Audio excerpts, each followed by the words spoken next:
Olá, você ligado no Notícias Agrícolas, eu sou o Guilherme Dorigatti, nós damos sequência à nossa programação. Dessa vez a gente vai entender um pouquinho como é que está o atual cenário olhando para os fertilizantes, pensando na safra 24-25 que está começando e também o que a gente já tem desse cenário olhando para as segundas safras do ano que vem.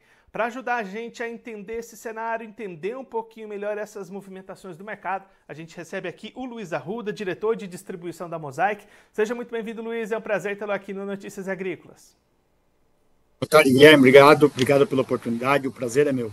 Luiz, vamos olhando ali para essa safra 24-25, safra de verão, já começando os trabalhos de plantio em algumas regiões, outras já com esse plantio liberado ainda por começar. Como é que a gente tem esse cenário de insumos olhando ali para os fertilizantes? Já está tudo comprado, o produtor ainda tem muita coisa para buscar no mercado? Como é que você está vendo esse quadro nesse momento? Boa. Falando especificamente da safra corrente, Guilherme, eu acho que a gente tem bastante desafios ainda para a safra corrente, pensando no volume de fertilizante, mas quando você vai específico no poder de compra do produtor, de fato, a grande maioria já tomou decisão, mais de 90% desse mercado já aconteceu, a decisão de compra.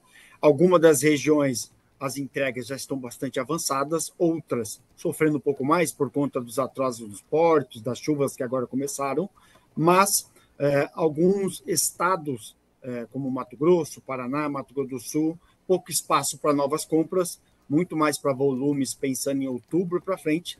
E alguns outros estados, como São Paulo, Minas Gerais e Rio Grande do Sul, ainda tem um pouco de mercado a acontecer, algo em torno de 10%. Mas, em suma, o Brasil como um todo já rodou grande parte do volume para a soja, que vai se plantar em 2024 e colher em 2025. E aí, Luiz, você comentou essa questão da logística, né? É sempre um desafio, um ponto de atenção olhando para essa distribuição de insumos. Como é que está andando esses trabalhos? Tem alguns problemas pontuais, como você estava comentando, né? De fato, Guilherme, acho que a gente passou o ano como um todo muito atrasado em termos de compra, o pace de compra do mercado de fertilizante, e isso acarreta que chega no momento do plantio agora, os portos engargalam, então tem alguns portos como Paraná, Santos, já tem filas de mais de 50 dias, e agora com o advento da chuva isso pode piorar um pouco mais. Então, como a gente viu um cenário de atraso na decisão de compra do fertilizante no ano, postergou-se a decisão de compra, infelizmente nosso custo Brasil, nosso custo logístico acaba impactando neste momento.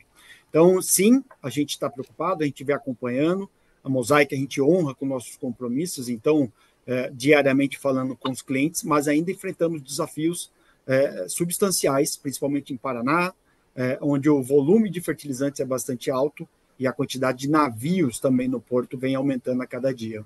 Então, Luiz, é importante a gente destacar esse ritmo de compras ao longo do ano, né? Apesar de, nesse momento, a gente estar já praticamente tudo fechado, essa decisão de compra foi postergada e foi jogada mais para frente nessa safra, né?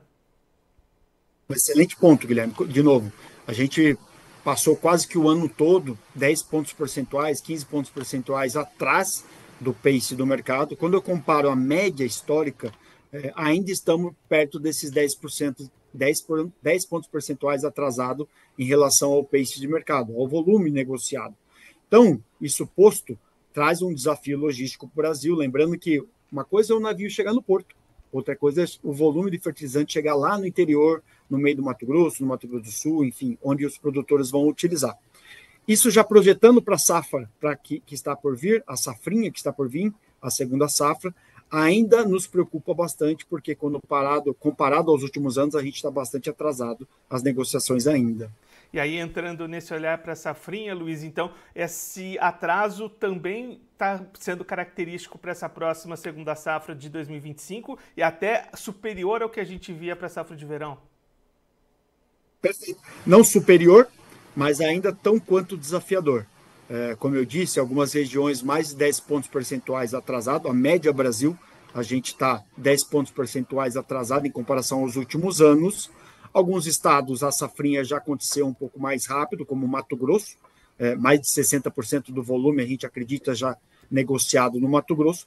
Os demais estados ainda com um grande desafio, Paraná e Mato Grosso do Sul, que são dois grandes volumes, ainda com 20% negociado, enfim, nos traz preocupação, de novo, que assim como aconteceu com a soja, a gente pode ter um gargalo logístico no final do ano, lembrando que No final do ano, as chuvas se intensificam, então a chegada dos navios, o descarregar dos navios nos portos pode sofrer um impacto considerável para o final do ano. Então, nós estamos alertando, estamos conversando com nossos clientes, com os produtores. É importante o produtor sempre levar a relação de troca como referência. A decisão é soberana dele, mas é muito importante começar a olhar o volume da safrinha para a segunda safra, a fim de ter o produto em casa no melhor momento, para que quando tiver a possibilidade de plantar safrinha, não tenha nenhum gargalo de fertilizante a ser enfrentado. Então, isso é muito importante a gente enfatizar.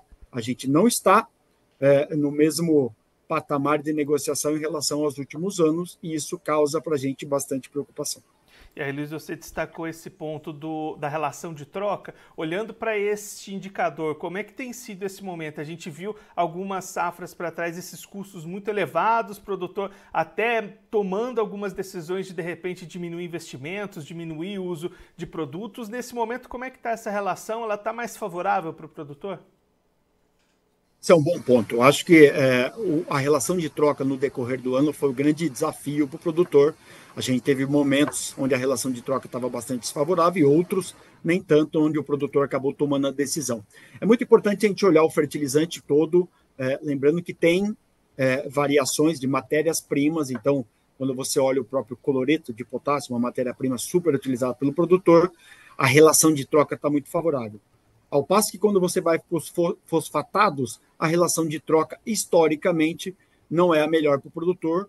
Porém, quando você faz o blend da soja, você mistura o cloreto de potássio com o fósforo, você tem uma relação de troca média histórica para o produtor. Então, de novo, a gente sempre enfatiza que a decisão é soberana do produtor, a moeda de troca dele é o grão, então a relação de troca é o principal fator de decisão do produtor. Neste momento, pensando em soja, ela é uma relação média, não é super favorável, mas também não está favorável.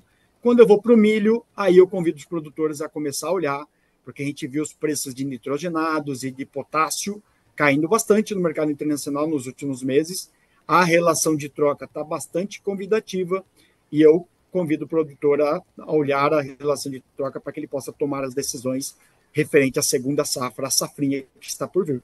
Então, Luiz, para a gente encerrar deixando uma mensagem aqui para resumir toda essa nossa conversa, é importante o produtor então ter essas contas, fazer o seu planejamento e ir aproveitando esses momentos de boas relações, até pensando também nessa questão logística, né? Perfeito. Eu acho que o cenário do plantio de soja, como você bem colocou, começou em algumas regiões do Brasil, principalmente no Paraná, onde as chuvas já se intensificaram. As demais regiões do Brasil, a tendência é que a gente tenha uma chuva um pouco mais contínua no final do mês, começo do mês de outubro, porém, isso nos leva a crer que a gente vai ter uma safrinha bastante cheia. Quanto antes a gente tomar a decisão, quanto antes o produtor olhar a relação de troca, fazer as suas contas, tomar a decisão de compra do fertilizante para que ele tenha esse volume no final do ano, posto em casa, sem nenhuma surpresa, melhor. Esse é o convite que a gente faz para os produtores, para os parceiros comerciais. Olhem a relação de troca, porque ela está convidativa, pensando no milho. Quanto antes esse adubo estiver em casa, melhor. E eu acho que um ponto super relevante também, Guilherme, sempre enfatizar a relação geopolítica no mundo. Os produtores também estão de olho nisso. A Mosaic alerta, principalmente os produtores, que quanto antes a gente tiver o fertilizante em casa, melhor. A gente não sabe o que pode acontecer nas relações e a gente está bastante atento a isso, pensando que grande volume de nitrogenado vem do mercado externo, do Oriente Médio, então, quanto antes tomar a decisão, melhor, Guilherme. Luiz, muito obrigado pela sua participação, por ajudar a gente a entender melhor todo esse cenário para os fertilizantes para essa safra 24-25, para a segunda safra do ano que vem também. Se você quiser deixar mais algum recado, destacar mais algum ponto, pode ficar à vontade. Não, eu agradeço a oportunidade, é sempre bom poder falar com vocês, falar com os produtores. Enfatizo de novo a necessidade de tomada de decisão quanto antes, porque a logística pode ser um gargalo para a gente no final do ano. Me coloco à disposição e obrigado pela oportunidade, Guilherme. Luiz, mais uma vez, muito obrigado. A gente deixa aqui as portas do Notícias Agrícolas abertas para você voltar e a gente continuar acompanhando essas movimentações, olhando para o mercado de fertilizantes. Um abraço e até a próxima. Um abraço. O Luiz Arruda, diretor de distribuições da Mosaic, conversou com a gente para mostrar um pouquinho como é que está o cenário para o setor de fertilizantes nesta safra de verão 24-25, que já tem plantio acontecendo em algumas regiões brasileiras. O Luiz destacando que ao longo de 2024 a decisão de compra de fertilizantes foi bastante atrasada com relação aos anos anteriores. Neste momento já se aproxima de 90%, com muitas regiões já totalmente compradas, mas existe uma dificuldade logística para algumas regiões, alguns portos com filas de até 50 dias, como o Luiz destacou, para fazer essas entregas. Então, apesar desse produto estar chegando nos portos, tem algumas dificuldades para levar para o interior, para levar para o produtor que realizou essas compras. Isso reflexo desse atraso na tomada de decisão, atraso no ritmo de compras ao longo dessa safra que o Luiz destacou. Houve momentos de relação de troca não positivas para o produtor, até por isso esse atraso nas compras, mas o produtor foi aproveitando esses bons momentos e fazendo essas compras.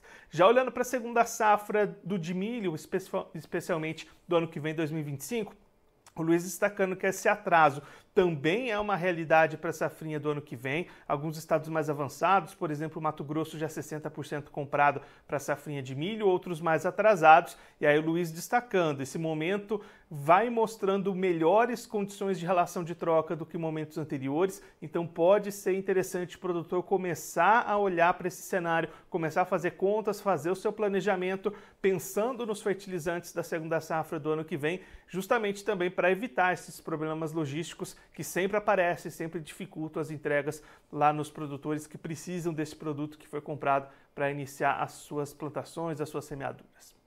Assim eu vou ficando por aqui, mas a nossa programação volta daqui a pouquinho. Notícias agrícolas, informação agro-relevante e conectada.